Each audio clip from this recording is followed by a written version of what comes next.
and construction sector is by far largest emitter of greenhouse gases, accounting for a staggering 37% of global emissions. The production and use of materials such as cement, steel, and aluminum have a significant carbon footprint. Those are not my words. That's from the United Nations Environmental Program just last September 2023. But there's a lot going on to reduce that significant carbon footprint that they mentioned through building systems such as air conditioning and heating systems, lighting, etc. But less has been focused publicly or talked about publicly on the carbon environmental impact of how those buildings are built. The Inflation Reduction Act, passed by President Joe Biden and the Democratic Congress, allocated billions of dollars to address these and other related challenges. But what is the industry doing itself? Today, we're going to find out from an executive at one of the top steel companies in the United States. So pull up a chair, put on your earbuds, and prepare to take notes so you can vote your values in this election too, by the way, because there's political aspects to this. Welcome to Electric Ladies Podcast. We share stories, insights, tips, and advice from remarkably innovative women working on the front lines of corporate responsibility, energy, sustainability, climate, and ESG-related issues. I'm your host, Joan Michelson. We talk about innovation, leadership, technologies, and careers, always bringing a new perspective. Find us anywhere you like to listen to podcasts on our website, electricladiespodcast.com, and through my Forbes articles as well. And please pass it on to your friends and leave us a 5-star review if you're so inclined. It helps other people find us. If you are at an inflection point yourself, looking for support with your ESG work or your career, please reach out to me. There are a lot of opportunities, even in all this chaos, and we don't want you to be flailing or miss out. You can reach me on Twitter or Threads at Joan Michelson or on LinkedIn, no matter what industry you're in. This episode is brought to you by Competent Boards, a comprehensive training program for board members and aspiring board members. I'm doing the Sustainability and ESG Designation and Certification Program myself, even with a truly global group that is extraordinary. It gives you the skills, strategic perspective, and confidence you need for today's boardrooms, especially around the kinds of issues, frankly, we talk about on Electric Ladies Podcast. And you can check it out at competentboards.com. We all watched in horror as the Key Bridge in Baltimore collapsed like a box of Legos a few months ago when it was hit by that massive cargo ship. And we all thought about the people and who, where the dangers were and how this could possibly happen. And frankly, a lot of people probably thought, I wonder if it's really real. But I would guess that what the steel company executives saw was the potential for more recycled steel. Yep, there's recycled steel being used in buildings and a wide range of our infrastructure and products we use every day. From cars and trucks to appliances, wind turbines, nuts and bolts. Steel is in many ways the backbone of our physical environment. But making it as environmentally sound is a challenge, and there are a lot of companies that are trying to do that. Let's find out how one of the top steel companies is doing it. I'd like you to meet Tabitha Stine, General Manager of Energy Solution Services and Marketing and Branding at Nucor Corporation. Tabitha leads the Construction Solutions Services Group and has over 22 years of experience in the structural engineering design industry. Prior to Nucor, she was a vice president for market development at the American Institute of Steel Construction, which I understand makes the standards actually for steel construction. And she was leading the National Steel Bridge Alliance as well. Prior to AISC, if I can get those initials correct, Tabitha worked for another structural engineering firm as well. She earned her bachelor's degree in civil engineering, so we have an engineer in our midst, from Southern Illinois University, and her master's of structural engineering at Illinois Institute of Technology. So without further ado, please join me in welcoming Tabitha Stine to Electric Ladies. Welcome, Tabitha. Thank you for joining us. Thanks, Sharon. I'm super excited to be here and talk about a topic that we're super passionate about, and that carries on obviously to the work you do and to the work of many sectors of our built economy. Well, thank you so much. I appreciate it. Yeah, and you've been at this a long time, so your perspective is really valuable. Let's start off, though, for the uninitiated with a primer on actually like how steel is made. And by the way, feel free to correct if I got anything wrong in the introduction.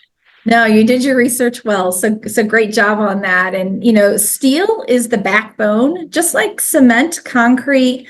Without these building materials, we would not have the built environment that we honestly are very spoiled with in a mature nation that we have as a first world country. We can be in buildings when it's 100 degrees outside and expect to have perfect climate control, be perfectly safe in a storm event, and also be able to move across this country with the most robust interstate system and safety standards anywhere in the world. And that wouldn't happen without the backbone of advanced materials that make those things happen. And knowing that innovation is continually happening with those materials, I think is imperative for the public safety, because we're always learning more, we're always improving. And the same building, let's pick on Willis Tower in Chicago, and that high rise, if it was built with steel today versus built in the 1960s when it was initially built, if it was rebuilt today, it would use less than 40% of the steel that it was built with then, because of the strength of steel today and the standards of improvements. So that's the thing to realize is it sounds like an industry that's been around for a long time and is very stable, but it's always evolving and growing and improving. And those efficiencies are brought to the things that we just assume are going to be there every day, that we want to cross bridges safely. We want to be in high rises every day, and we expect that. And so the community and safety and responsibility that's behind industries like the steel industry and the design community and the standards industry is always a wheel that the cog is always turning in the background behind all of us taking our kids to school and going to work. And it's an essential part of our world, particularly here in the Western Hemisphere, that keeps us as one of the most sophisticated nations in the world. And so as we think about the way steel is made, we rely in a very interesting way on all of the consumers like you and I, who are using cars, dishwashers, and we're recycling every day. And that recycled material is something that we recover. And the company that I work for, Nucor, we are the largest steel producer in North America. We are also the largest recycler of any product in the Western Hemisphere. So our job is to recycle so that we can recover all of that scrap and goods that you and I are recycling in our garbage bins every week, or recycling as we get new cars. And our job is to recover that, because we make steel in a very clean and efficient process through what's called an electric arc furnace. So we take all of that scrap, we melt it down, and we make new steel. It does not degrade. It has a continuous reusable life. So the steel of the buildings and cars of past generations are recovered. And obviously there's a value. That's why, you see people recover recycling, because you get paid for that. You get paid for that because people like us want to buy it, and we want to use it to make the buildings of tomorrow. And that process of making steel, that electric arc furnace, the steel that's made, so let's pick on rebar. Rebar is the steel bars that are in your driveways, in the foundations of buildings, and the sidewalks you walk your dog on. That rebar is made with nearly 100% recovered steel that's recycled from previous steel elements, cars, dishwashers, tires, or wheel wells from tires. And then the sheet that's made for cars could be comprised of 50 to 80% recycled content. So depending on the different products of steel that actually determines the recycled content that goes into them for the finishes and the quality of the steel that's needed. But that process is so efficient that we've been doing it since the 1960s, but the rest of the world does not make steel in that similar way.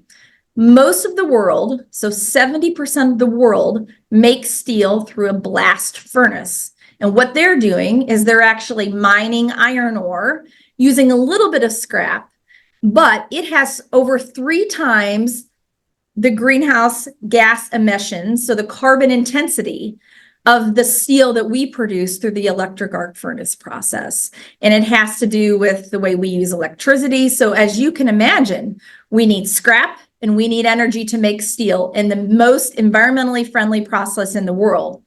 And those are the things that we watch and we're careful about. And that's why energy is so important to us, because that's how we continue to find clean sources of energy so we can continue to make clean steel for here in the US and in the rest of the world. That's great. That's 1,700 questions just from what you just said. That's okay. No, it's good. I love it. It's interesting what you say about how we take it for granted and how it's such a unique product, because it's not like something that you can change colors of, or issue a new product because it's a different shape or longer, or whatever. It's one thing, right? And so how did you get from, I'm fascinated that you're saying that it's stronger now, that steel made today is stronger than it used to be. Why is that? I would think, if it's made from iron ore, isn't iron ore iron ore? Why is it stronger? Well, there's a whole science behind it called metallurgy, and the metallurgical science between how you take all the different elements that go together to form a grade of steel is continuing always through science to be optimized and bring efficiency. So you're always bringing the right mix of different alloys together, like baking a cake. It's not always the same materials. There's different compositions. So when they go to make steel, you go to a steel facility where there's a melt shop, and we have 300 locations around the world, but we have a couple dozen melt shops where we're melting scrap and making steel. And you look at the yard and you just look around, and what do you see?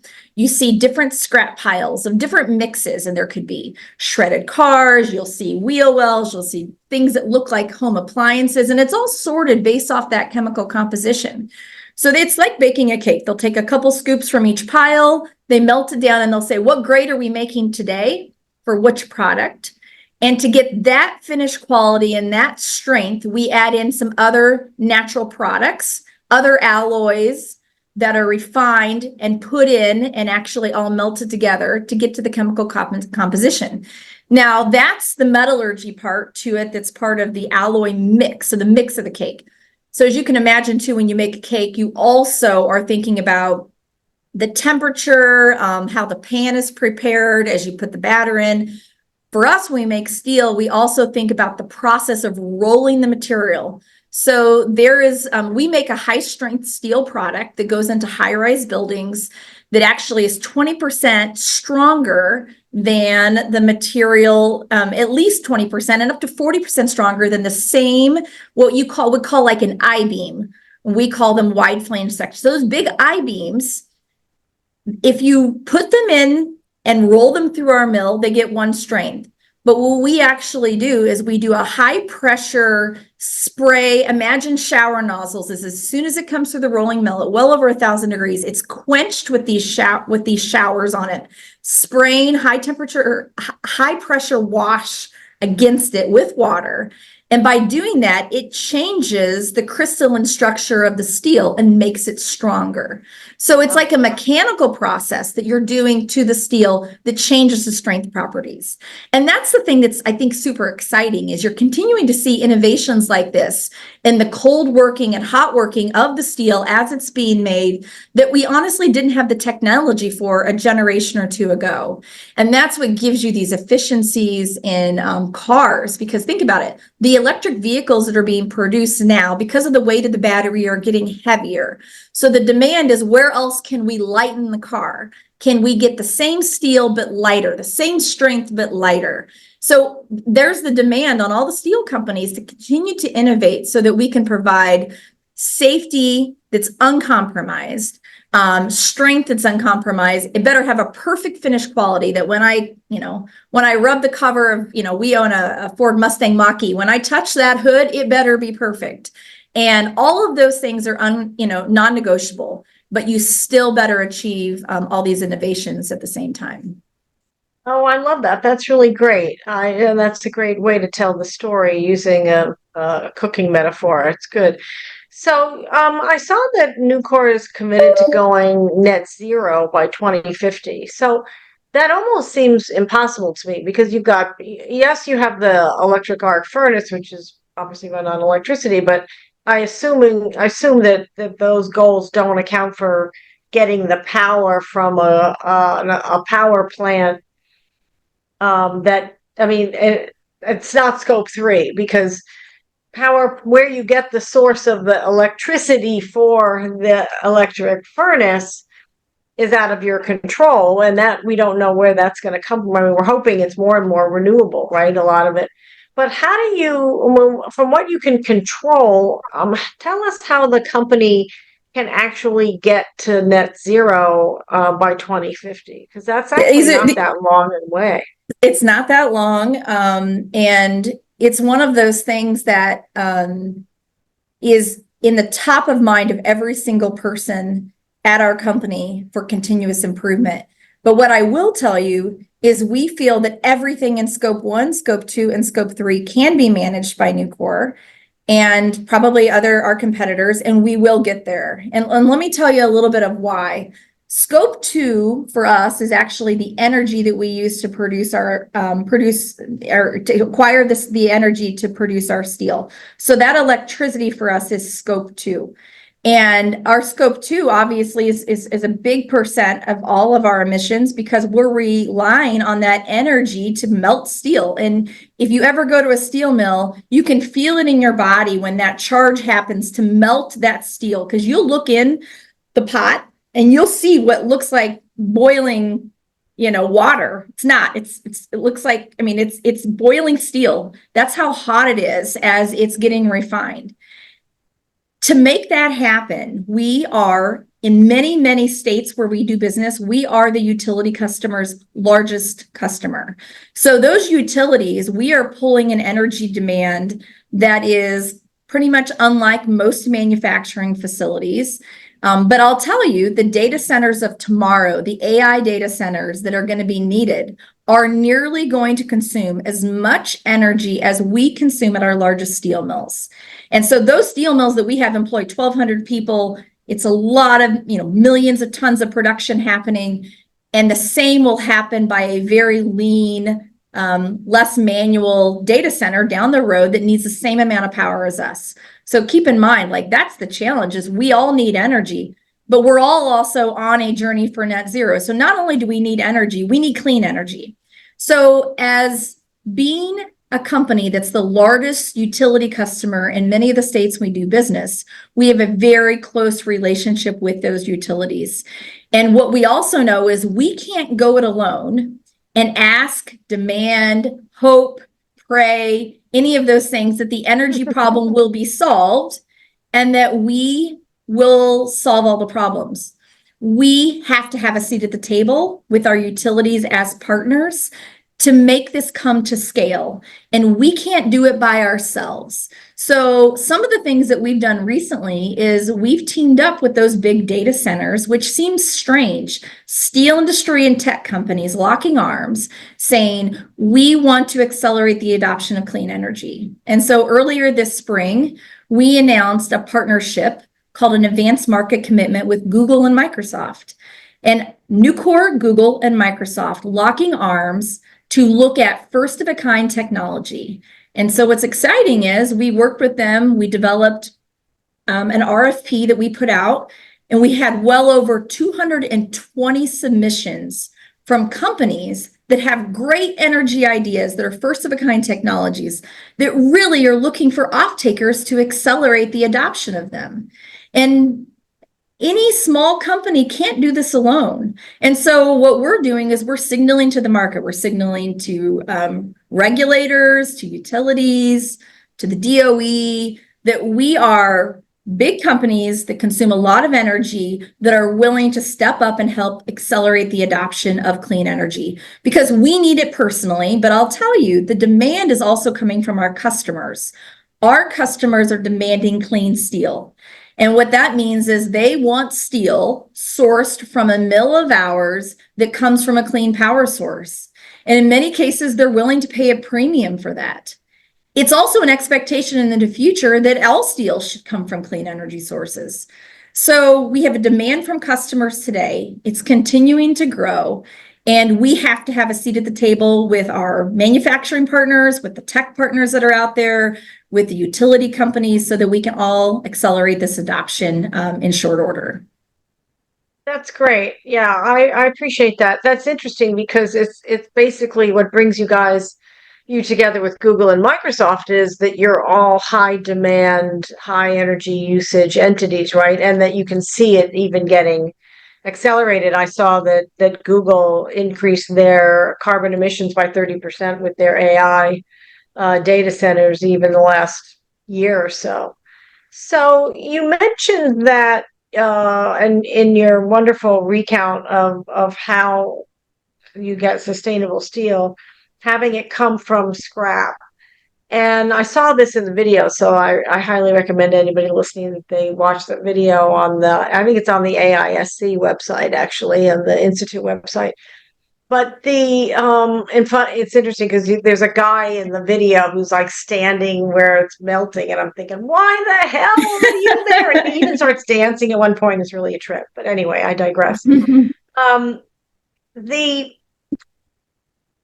we have a car and we have or that we need to get rid of, or we have a refrigerator that died, or we have a microwave that died, or a TV that died. I mean, I cannot tell you how many people I ask, how do I dispose of X, or how does somebody dispose of that in a way that it gets recycled to companies like Nucor that can actually use it. And so I don't know that people really know how that cycle works, like where we kind of realize that every jurisdiction is a little bit different, but is there a way for people to make it easier for companies like Nucor that use those parts in the future to get them easily, because recycling is a huge problem in this country. I mean, I've done a bunch of stories on this, and we've done things with the Recycle Partnership and some others, the U.S. Plastics Pact, Ellen MacArthur's Foundation. This is a huge problem, and so how does that cycle work? Like if we take it how does it then get into those piles that you're talking about that are broken out by type of? Yeah, here's the thing to know about steel recycling, probably same for aluminum, is there's such a value for anyone, a scrapper that's driving by on garbage day in front of your house, to someone who goes to an industrial yard to buy scrap from somebody. There's such a value on it that the chance of metals getting thrown in a landfill is so low, because everywhere along the chain, there's people looking to make money. It's the American way, right? That if there's something in that garbage that's worth value of money, if you mistakenly put it on your curb and you didn't realize it, somebody's going to grab it and they're going to take it to a scrapper to make money. So I want to assure you that that's very different than maybe plastics, milk jugs. It's just a little bit different because there's so much value on scrap, because it's needed and there is a high commodity price that's paid for it. We also know that there's so much more scrap that we can recover through industrial partners than we can personally at Nucor from your driveway and mine. So we rely on that local scrapper community to bring it to companies that are, collectors in the county and in the community, and then we'll buy from them. We don't collect individuals because we know that there's third parties that are there to make money, and they're going to do it. What we spend a lot of time and attention with is the big, heavy consumers of steel that are scrapping steel all the time, because their impact is probably the same as what we could recover from an entire community. So just to give you like an understanding, is a car that's made in America today. Again, let's go back to baking. They're using sheet steel, which looks like a roll of toilet paper. It's steel that's all wound up. They roll it out flat and they start stamping parts. Well, just like when you cut out cookies, there's always extra dough. That extra dough can't just roll the steel back up and roll it back out. We have to recover all of that steel that's waste from the scrap. So the steel that we're selling to, we're actually, those customers, we're buying it back from them direct immediately after they stamp, because that's still pure steel. It doesn't need a lot of refining. We can melt it straight away. It's already got the right mix and it's good. Sometimes that scrap gets sold to somebody else, but eventually we still get it back because of the value placed on that. There is absolutely some challenges in our economy with the way the waste stream is, from office buildings to our driveway recycling, that had a lot of holes pointed in it. But what I can assure you, the area that we really focus on is how we think about the metals that have value. Now, the only other thing that I would point out is the thing attached to that is going to become more and more valuable is, as we recycle these cars, the cars have batteries in them. And so the batteries in electric cars, which have all these black mass precious metals. So as you think about what is need to electrify America, it's copper. And there is copper in every engine. There is copper in all of these cars that we're shredding.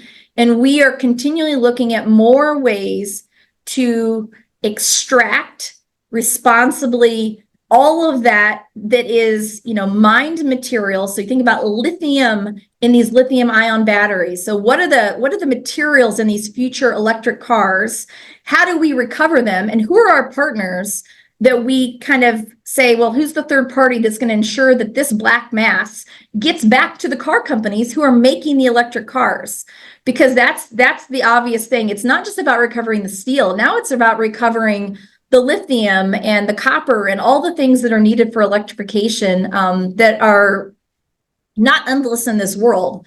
And so that's kind of the next big opportunity that we're leaning into, is how do we even become better and more sophisticated as we're taking in these cars? Oh, that's great. I appreciate that. I would be remiss if I didn't talk a little bit about the safety factor. I mean, you've said that the steel has gotten much stronger. When the Champlain Towers fell in Florida a few years ago, I did some stories and interviews about is green construction safe? Because we saw a major building just fall down for no reason other than whatever. We still don't actually know. And so what do you say to people who say, I don't want to, I don't want to be in a building made from recycled steel. It makes me nervous. How do you reassure people that it is structurally sound? And I mean, they're probably living in buildings made that way now. I do watch HGTV, by the way, so I can see some of it. But how do you run into that? Do you run into people who, I mean, obviously you're on the professional side, so people know, but how can we allay people's fears that green construction really is structurally sound? Well, I'll tell you, this isn't new. We've been making steel this way by our 31,000 teammates across North America since the 1960s. This isn't new. This is just now top of mind, and it's getting a lot of visibility, but this is the only way we've ever made steel. So any building that's been around, and I will wager to say nearly every arena, high-rise building and bridge that's been built at least in the last 25 to 30 years has included some portion of Nucor steel. And I'll say that while the world average is 70% of the traditional older way of making steel, in the US, 70% of all steel is made through the electric arc furnace process. Us and many of our competitors make it this way. And I will also tell you that there are non-negotiables in public safety. People come up with new, interesting, cool ideas all the time. Everything must pass what's called ASTM standards in testing. So the American Society of Testing and Materials puts very prescriptive standards. And so when we make a piece of steel, it immediately, a section gets cut and it goes to our testing facility on site where we take coupons, small samples, and we have rigorous testing that ASTM requires us to do. And so nothing gets shipped to a customer if it doesn't pass the test. The same test that we pass is the same test the blast furnace steel has to pass. It is non-negotiable. We would not be making anything that didn't meet the same standards of public safety. And so what I find comfort, and I have family members like, oh, I get nervous crossing a bridge. And what I tell them is the design efficiencies of today, of the things that we understand through computer modeling, through safety mechanics, through predictability, through the technologies we have, the structures today are much safer than the structures that were there in the past. Even though it was maybe steel that wasn't from recycled content, the design standards are better than they've ever been. And the reassurances with new structures are absolutely there. And that's why they're always going through process of inspecting old structures and inspecting whether it's bridges or buildings to ensure that safety is still paramount on the older structures. There's over 600,000 bridges in this country. And I'm sure you've seen in the past, the American Society of Civil Engineers puts out a report card on the infrastructure, and the grades are not great. But a lot of that has to do with they're not deficient, but they need repair. It's not a pleasant ride. But what I will tell you is the states are all following federal highway standards for inspection. And when things don't meet inspection, they close them. But the bridges and buildings built today are just really top of the line, world class, and it has nothing to do with anything with the grade, because the grades are non-negotiable across any way of producing steel. And if anything, you've got the best building and bridge standards that have ever existed to ensure public safety. Thank you for that. I appreciate that. Have those standards, and has Nucor had to adapt either its process or create new products or whatever in response to the impact of climate change? Because we have much stronger winds. We have much stronger. I mean, I lived in California for 17 years. I remember when I worked in corporate America, and I'd be in high rise in my office at a high rise, and literally the building would sway, right? And it kind of freaks you out a little bit. I almost wondered one time if we were going to sway into the next building.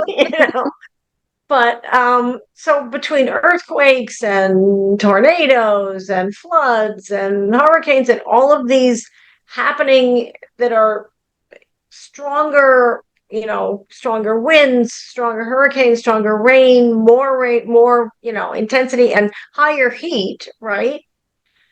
How has the steel industry had to adapt in any way because of the impact or projected impact of climate change? And how do you test for that? Well, what's been great is trade associations like AISC, also design standards groups like the American Society of Civil Engineers have done a lot of work in the last couple of decades with designing for resilience or designing for those higher loads, and ensuring that one of the things you described with the swaying of buildings, that's not really a structural thing, even though it feels uncomfortable. It's more what's called serviceability. Serviceability means if I'm in a building, do I feel comfortable if I got the penthouse suite and I'm, going back and forth and feeling seasick? Like, that's a real thing in those pencil high rises that have gotten built in different places around the world. So engineers are also designing for that serviceability, but the wind that contributes to that is a big factor. And so over time, especially even in my career in the last 25 years, we have seen the evolution of snow loads change, wind, seismic.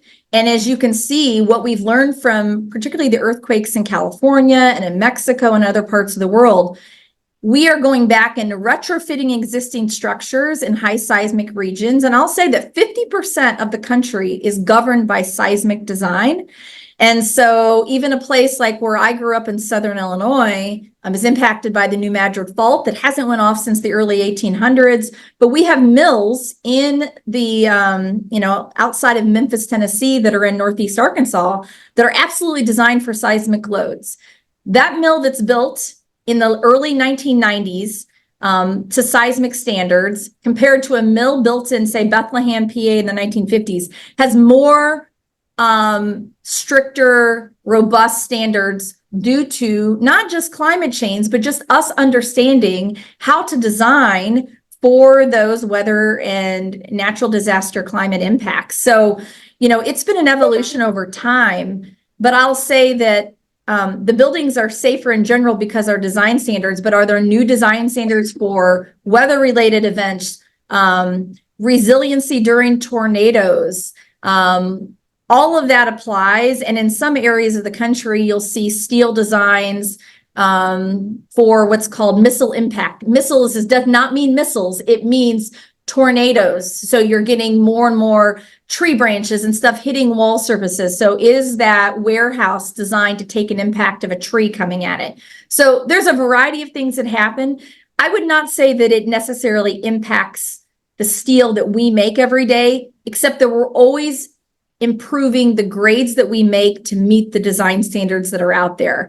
So whether it's from climate or just people wanting stronger buildings so they can use less steel. So we're selling less steel, like that example of the high rise in Chicago. Those can be built with less steel because it's more efficient today versus the steel of the past. Oh, that's interesting. Yeah, and that's very helpful because obviously resilience is resilience, right? You need Right. the building to be resilient, right?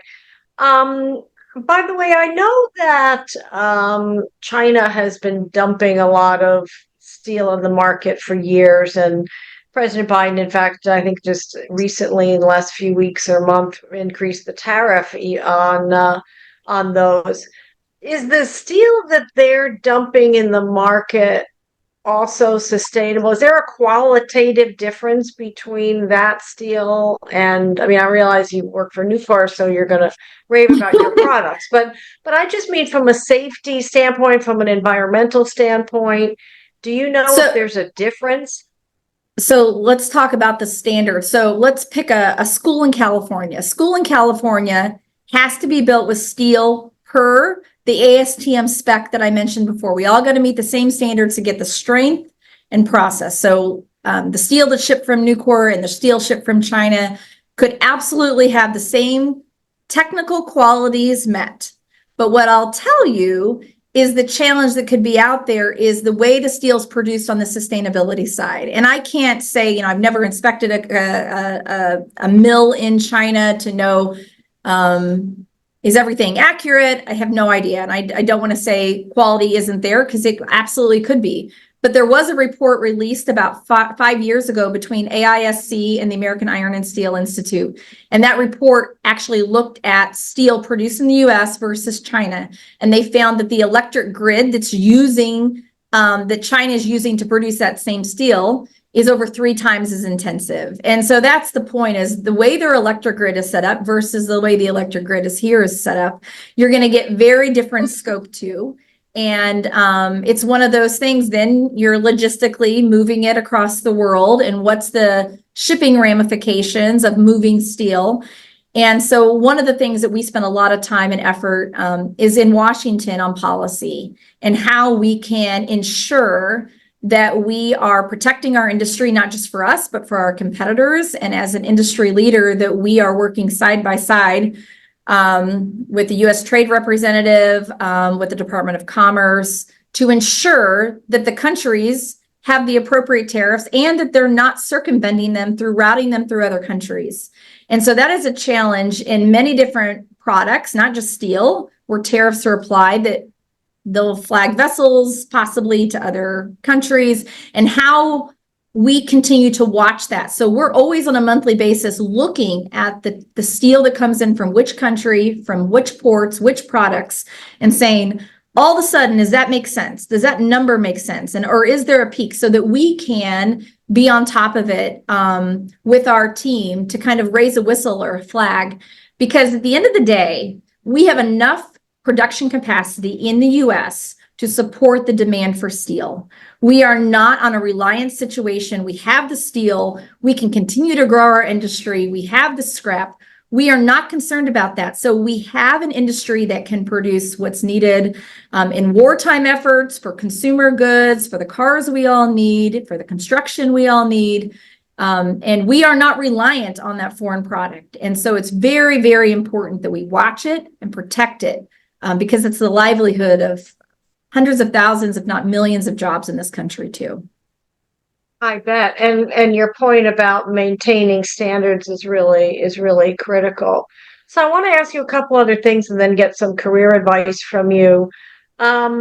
Really quickly, I interviewed a woman when I was doing this series around the Champlain Towers episode collapse. I interviewed a woman who has a database, runs a company that has a database of how construction materials, how they're made and how they work together with other materials. It's got a name that doesn't really reflect it. I think it's like Health Products Collaborative or something like that.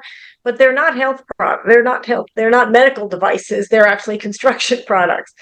So I was picking on her about the name. But anyway, she's a former executive at big Fortune 500 companies.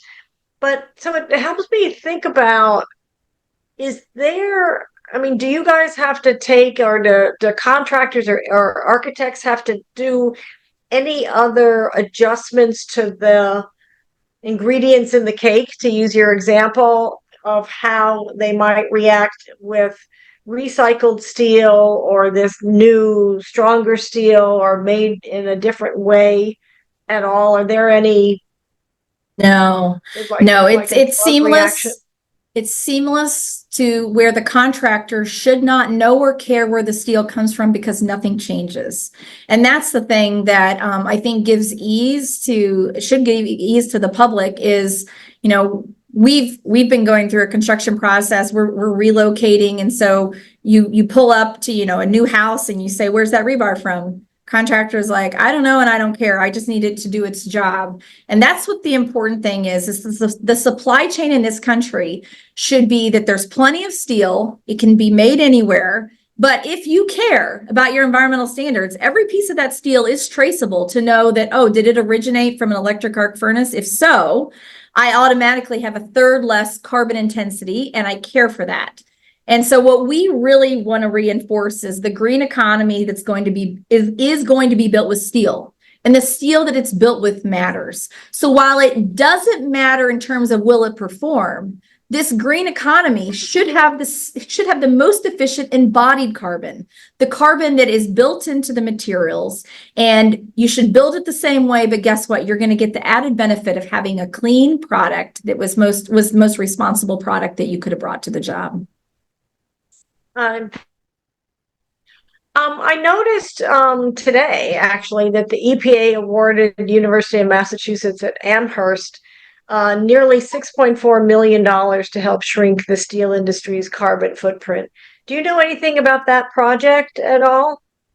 I saw that I saw the announcement and we were not involved in that, but what all these initiatives are, which are great, which really comes to more accountability of understanding what are the emissions out there and what can we do. I will say at face value that most of this is our competitors catching up to the electric arc furnace process. So 30% of the domestic industry is still produced through a very carbon intensive blast furnace process. And I live on the south side of Chicago and I look over on the south of Lake Michigan.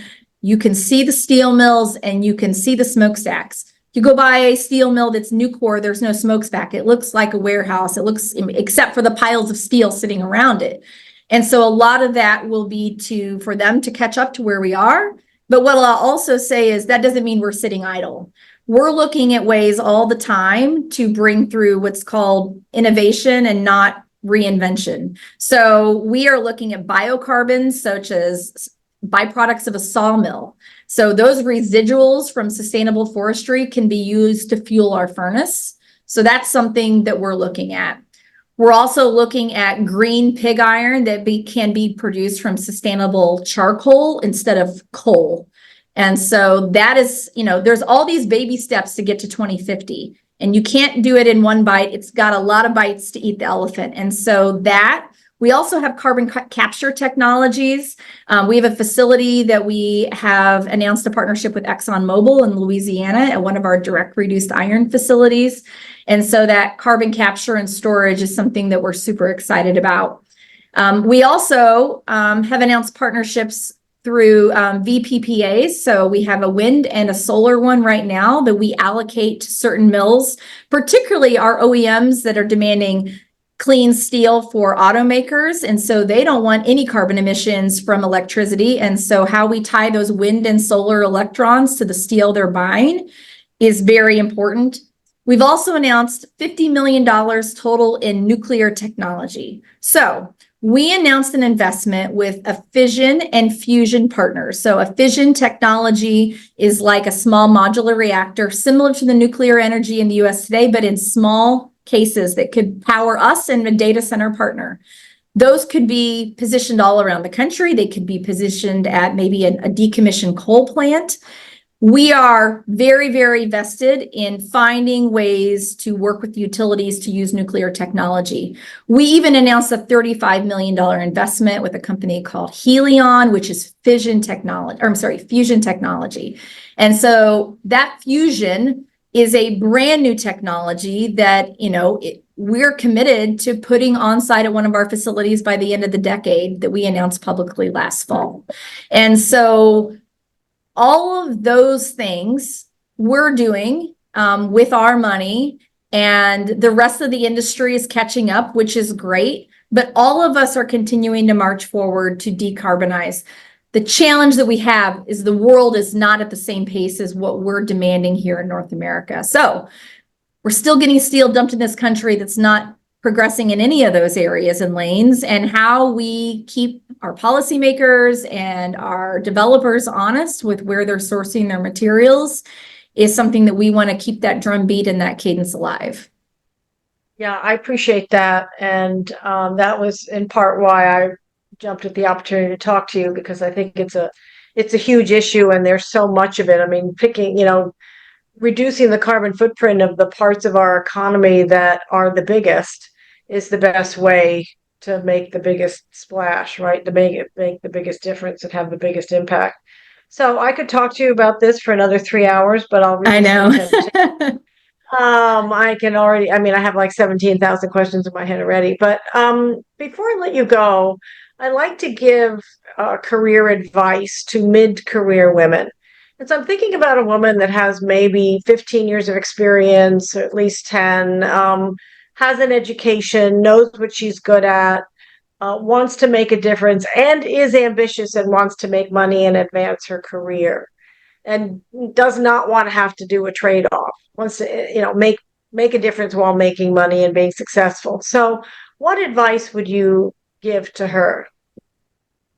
Yeah, as a mother of three myself, who's married to another engineer, I can't tell anybody that there's a playbook and it's easy, because every family situation is unique. And I would say your family is number one, always, and non-negotiable. And if you're ever at a place where family isn't first, it shouldn't be where you're at, because that is the number one thing that you come home to at night, keeps you happy and makes you want to get back to that company. So making sure you're in a family first place is paramount in everything, even in a typically historically male dominated industry like the steel industry. It's non-negotiable for me to be somewhere unless they care about family first. And if that has to be the guiding principle of everything. And it's not just for women, it's for men. Fathers should be there for school plays. Fathers should be able to take their kids to the doctor. All of those things matter, and the company will still make it. It will be okay. And quality of life and happiness in 20 years, when you look back, has to be that I was there and I was present, not just did the company make money that year. And so I would say that has to be your North Star. As you kind of navigate your career, it's very, very common for women to maybe not raise their hand and wait to be tapped. But what I'll tell you is that it's more common for men, in my opinions, that have put their hand up, whether they're prepared or not, to say, I want to learn more, I want to do that. And I suffer, I think, more from things like imposter syndrome that I think impacts everyone, but women probably a little bit more. We second guess ourselves, we question our capabilities. And so what's really important is that you have a camp of people who are your advocates, who are your mentors. And if you don't have a mentor, you need to reach out and find a mentor. You need to have, and this mentor is probably particularly like someone like me. There is not 100 women I can choose from that help guide me because that's just not the industry I'm in. But there are plenty of men who I will absolutely go to bat for because of the way they've mentored me to get me to where I am in the last 24 years. And I can think of 3 men in my career who went out of their way and advocated and leaned in and given me advice, solicited and unsolicited, good and bad, and have spent the time on development with me. Because if I never had that, I never would have had a peer to bounce things off of, to say, should I go after this? What should I say? You should never be alone. And if you don't have a mentor, you need to find one. And that may require you going to someone and saying, I respect you, I admire you, I would like to have your time. And what I can tell you is sometimes people don't do that because they say, that person's time is so valuable. They don't want to spend their time with me. They've got other irons in the fire, their time, maybe they don't know me as well. I'll tell you that this is the most satisfying thing of my career, is when I can develop and give back to others. And so when I have a 24-year-old male or female reaching out to me right out of school, asking for career advice, I will clear my calendar. They're in Charlotte, let's go to lunch. It's those type of things that we want to do and give back. And usually what holds people back is people not willing to raise their hand. And then you go 10 years and you haven't had guidance because maybe you have a manager that doesn't give you feedback. You have to advocate for yourself. You are your advocate. There are not others. You got to assume nobody else will except for yourself, and you go for it. And I would also stress that if you're also not mentoring others at every stage along your career, you're missing out on a big opportunity. So finding people that are a version of yourself in a different time in their lives, that are looking for opportunity, but also don't know how to navigate it, buying them lunch, meeting them, for coffee, before or after work, finding ways to connect, gives them a community, a sense of community. Because when things are not great, having a sense of community at home, having a sense of community at work is what gives all of us that, for example, I have 3 kids, I have a set of twins, and I have a younger daughter. Both times when you have your kids, you go through this thing of like, do I love my job? Do I want to leave, these precious little bundles and go back to work? And it better be a resounding yes. And it better be a yes because they put family first. And number 2, because you have people in your corner. You have mentors that are going to empower you. You have people that you're mentoring along the way. And all of that has to be there so that you cannot be sucked into stepping away. Because I'll tell you, there are plenty of reasons to stay home that are wonderful. But what I can tell you is equally rewarding for me is having 3 kids, 2 daughters, one of which is getting ready to start college in just a couple of weeks in environmental science. And the reason she's going into it is in part because of what the modeling I've done for her. And you don't know when you're parenting this weird social experiment of raising kids, how's this going to work out? But modeling behavior that they want to emulate is something that you can't put a value on. You can't send them to an extra class, can't do better on their ACT by taking, all of this comes with life experience. And, there's sacrifices you make that you think, is that good for the kids? But what I'll tell you is, now that I'm kind of on the other side, seeing the strongness, the resiliency they have, and also their commitment. Our son's going into engineering, our daughter's going into environmental science. And it's rewarding that we made that decision, but it couldn't have happened if we weren't at the right places, and we made the decisions when we did to get to the right companies that cared about family, and that we always had people in our corner.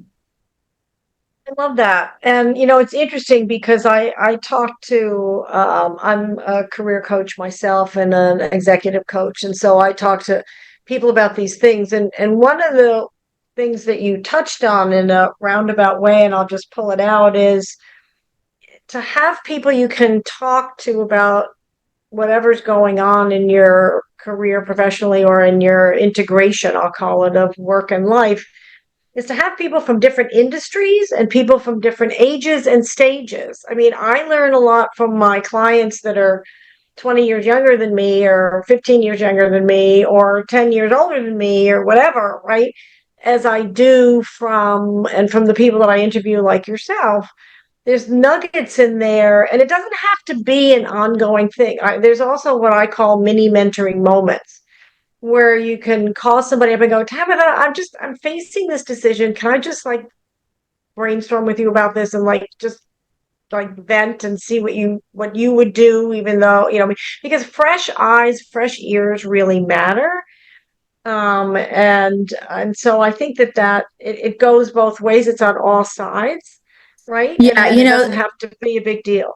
yeah, I think that's the whole vision around diversity is while you want to have an inclusive environment from people of all different skin colors, socioeconomic backgrounds, what it really gives you at the end of the day, it's people with completely different perspectives because of the unique, backgrounds, cultural upbringings that they bring to the table. They see through things through a lens that you just can't imagine because you haven't walked in their shoes.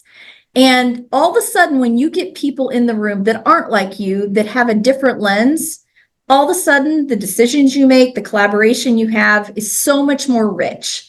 And so that's why, I think our deliberacy around DE&I at Nucor is so intense because we're a better company when the room looks different than it did a couple generations ago. And the more that we can bring people to the table that have that background that isn't represented today is how that end decision or that end product gets even better. And I think that's what's excited. There's a little short film out there called Pearl that is just this really insightful like cartoon that's I think on YouTube that my kids have seen in school. We've seen it through DE&I exercises. And the whole point is it's really easy to want to hang out with people just like you. They affirm your ideas, they pat you on the back, and what you always need is someone that is looking at the other side of the coin and not afraid to say it. And so it's a big part of, I think, how we grow, just with more successful and I think rewarding careers and how, you're like, I got to go back. I got to go because they need me. I'm not like them and they need my diversity of thought because of what I bring to the table. And I deserve to have that seat. That's right. And they bring in I have some friends of mine who I like to talk to because they always make me think differently, and it's so enriching. And one other quick thing before I let you go, I love that you pointed out modeling to your kids because people say, well, you should stay home for your kids, but that's not how it works. So if you do that, I mean, I don't care what you do. If that's what you want to do, that's fine. But just know that you're modeling to your kids, give up your career, give up your own career for somebody else. And that may not be the message that you want to send. I mean, you can choose to send it, but I'm just saying, whatever choices you make, they're going to take as, oh, well, that's the decision that I should make too, kind of thing. So I really appreciate that. And I love that now you see your kids as strong and smart and even going into related fields. So that's delightful. Well, Tabitha, thank you so much for all your time. Is there any final thoughts before I let you get back to your life? No, I think the thing, I mean, I've really enjoyed this time. And I think the thing to stress is we're all on a journey here. This is a fluid conversation. It's a fluid journey in terms of what's the solution. It's evolving all the time. The challenges are changing. Heck, the market's changing around us all the time, the political climate. And our job is to serve the public and build the environment that all of us expect to have in a robust economy. And the challenges will continue to go and come at us, but how we continue to serve and meet the needs of this decarbonization, electrification opportunities that are out there, we can't wait. And we hope to be an industry leader, not just for steel, but for other industrial players and help to bring them along so that we can scale as quick as we can. So thank you again so much for the time. Oh, you're welcome. You're welcome. Thank you so much. Tabitha Stine of Nucor Corporation. I really appreciate it. So, how are you going to get rid of your next car or dead refrigerator? Is it going to make a difference to you? You're going to think about the buildings that you're in and the bridges you go over a little bit differently? Let us know. And if there's something else that resonated with you about what Tabitha said, please let me know on Twitter or threads at Joan Michelson. Send us any questions there as well for me or Tabitha. You might win a 30-minute coaching session with me if we use your question. I've met some wonderful people this way. It's really fun. And please subscribe to our mailing list to stay abreast of our incredible guests like Tabitha, our articles, and career advice. And you can subscribe on electricladiespodcast.com. I'm Joan Michelson. Thank you for joining us. See you next time.